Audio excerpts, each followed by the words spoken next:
France and Britain are chairing a meeting to figure out how to reopen the Strait of Hormuz 4 days into an American blockade.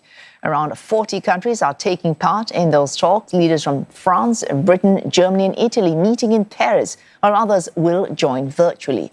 The US and Iran are not included. Talks seeking to reaffirm support for freedom of navigation and lay the groundwork for a possible defensive multinational mission once conditions make that possible.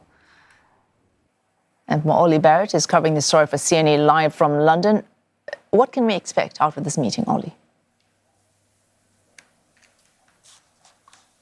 We'll wait to see what France and Britain hope is going to be achieved in this latest meeting is further progress towards a plan that could be put in place when, as you say, conditions allow. And by that, France and the UK and the other countries taking part mean really a cessation in hostilities or a longer-term ceasefire than is currently in place. It has been made pretty clear by France and Britain and other countries that are taking part in these discussions that they were not going to deploy vessels, for example, into the Strait of Hormuz until the conflict had come to a sustainable pause. And that flew counter to the early hopes of the United States. And certainly President Trump expressed those concerns earlier in the conflict. It's things like the possibility of escorting vessels in the Strait of Hormuz. It's things like minesweeping operations as well. And Keir Starmer, the UK Prime Minister, has spoken about the practicalities that he says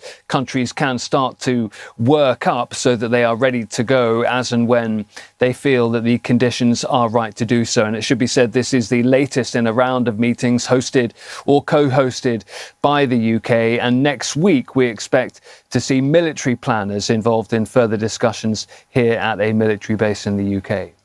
So, Olly, more case of other countries dividing up necessary labour in terms of securing passage in the Strait of Hormuz rather than acting independently of the United States?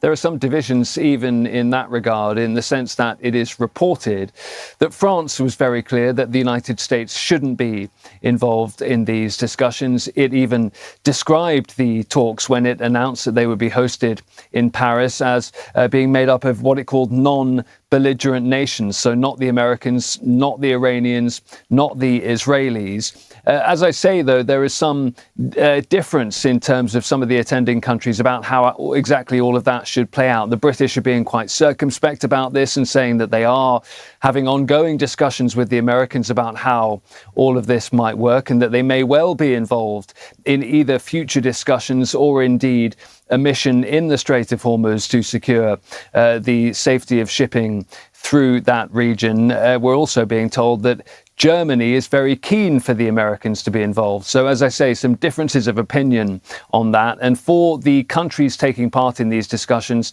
like those I've mentioned, but the other several dozen as well, they believe this is critical to their economies. They want the Strait of Hormuz open as quickly as possible so more energy and other supplies can flow to crack down on the possibility of rising inflation in their nations. The IEA, for example, this week warning that jet fuel in Europe could start running short within 6 weeks or so. So they see this as a very urgent mission. So they are ready to go as and when hostilities may come to some kind of cessation, as I say.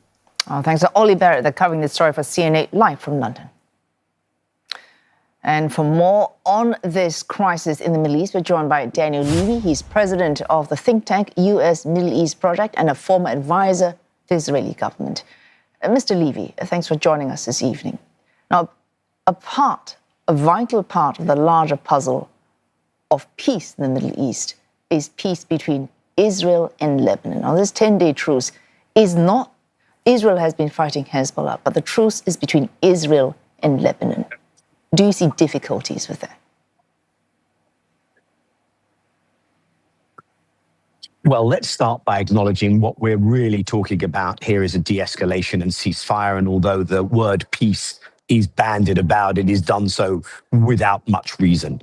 That I think we can be quite assured that a peace deal is not in the offing anytime soon. One of the major questions when the US-Iran which pulled Israel in. Ceasefire was announced. The pause was announced. Was what about Lebanon? The Pakistani mediator in their statement said it included Lebanon. Israel said no. The Americans seemed to go back and forth. So I think the first conclusion we draw from the fact that President Trump seems to have pulled Netanyahu into this arrangement in Lebanon is that the Americans want to maintain a de-escalation, perhaps even get to a deal with Iran. The second thing we can say is, having agreed to this reluctantly, also having agreed to something, and I'm talking about the Israeli side here, which still gives Israel some ability to maintain military action, and doing so while Israel still has troops inside Lebanon. This is very fragile and very fraught. All right. There was a ceasefire from November 2024. Mr. Levy, but what you suggest, so the U.S. back in the driving seat on this, the U.S. very keen to de-escalate whatever Israeli inclinations. Surely the U.S. determination on this would override reservations you might have on Israeli intentions. And that's a crucial question. So first of all, is the U.S. able to conduct itself with Iran in a realistic fashion, which means that de-escalation can carry forward? Let's say we tick that box. The next one, and you correctly say, that if America decides it's going to go this way, Israel has no option. That's correct if Israel is unable either to provoke and undermine this or to generate a rethink in Washington. We now know, especially courtesy of a long, thoroughly reported out piece in the New York Times, that Netanyahu was absolutely crucial in pulling the US into this war in the first place. So that's the question. Will you be able to maintain the US hand on the steering wheel on this? If that's the case, and I think there's a decent chance it will be, you are still going to have tension and the potential for this to unravel in Lebanon. When there was a previous ceasefire, Israel killed 300 civilians during that ceasefire in Lebanon, 10,000 violations counted by the UN. And Hezbollah, if Israel stays on the ground, is not going to stop resisting in those areas Hezbollah is in control of. And all of that before we even ask the big question of, well, can the Lebanese government and Israel reach a peace deal? That's why I don't think that's what we're talking about. But can we sustain this calm? One criticism we've heard about how Washington has conducted this war is the lack of clear strategy. And that's something you said as well. So Donald Trump may not have a plan, but Benjamin Netanyahu most certainly has a plan. But that gives us flexibility on the US. They might now have a plan that might be to keep Israel in check. And that would be exactly what we might need to see to return some kind of stability to the Middle East. I think you've absolutely nailed it. Netanyahu knew that from his perspective, he could only move forward on trying to assert Israel as a hard power hegemon, a dominant power in the region beyond what Israel has been doing to the Palestinians, if he brought American military power to bear, if he could remove Iran as a balancer, if he could create greater dependencies in the Gulf, for instance, on Israel. He managed to bring the Americans in. Have the Americans drawn the conclusion that this should not go any further? Israel needs to be reined in. And even if you're not going to see a future of peace between Israel and its neighbors, which, as I say, is not on the cards, at least you will not see a further escalation. That takes, first of all, American ability to sustain this position, and then quite a lot of babysitting. And even if you have that, I think we'll see further Israeli actions in Gaza and the West Bank, but you might not see the kind of disruption that this has led to. Of course, if the Pakistan-mediated talks between the US and Iran end up collapsing, if that aspect of the military action resumes, then I think you could expect to see similar in Lebanon. That's the other scenario, if you like. So what's most likely? An uncertain US administration, an Iranian administration that is, we're still trying to work out, is it more or less hardline than it used to be? And an Israeli administration a general mood, certainly, of an orientation on war. So which scenario is the most likely? Final question.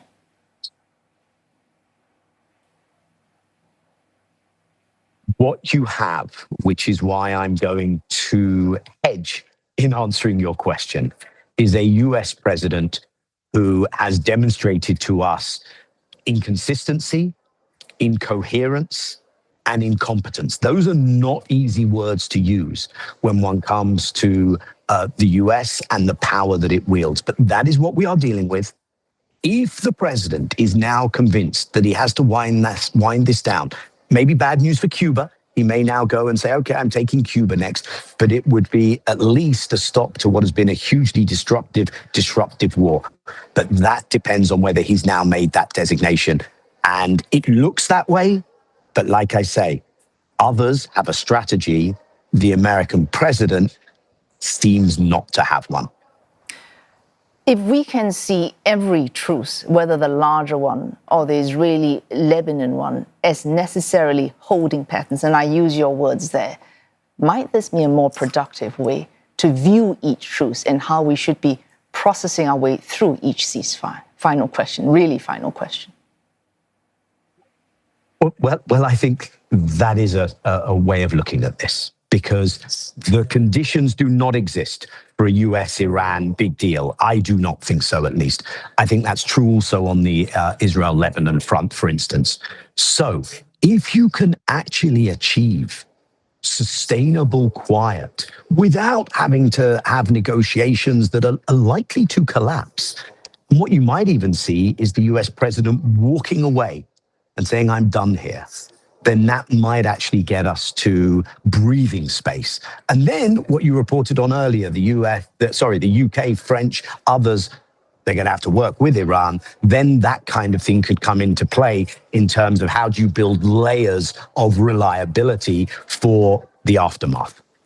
All right, so aim not necessarily for peace, but for sustainable quiet. Thanks to Daniel Levy, president of the US Middle East Project.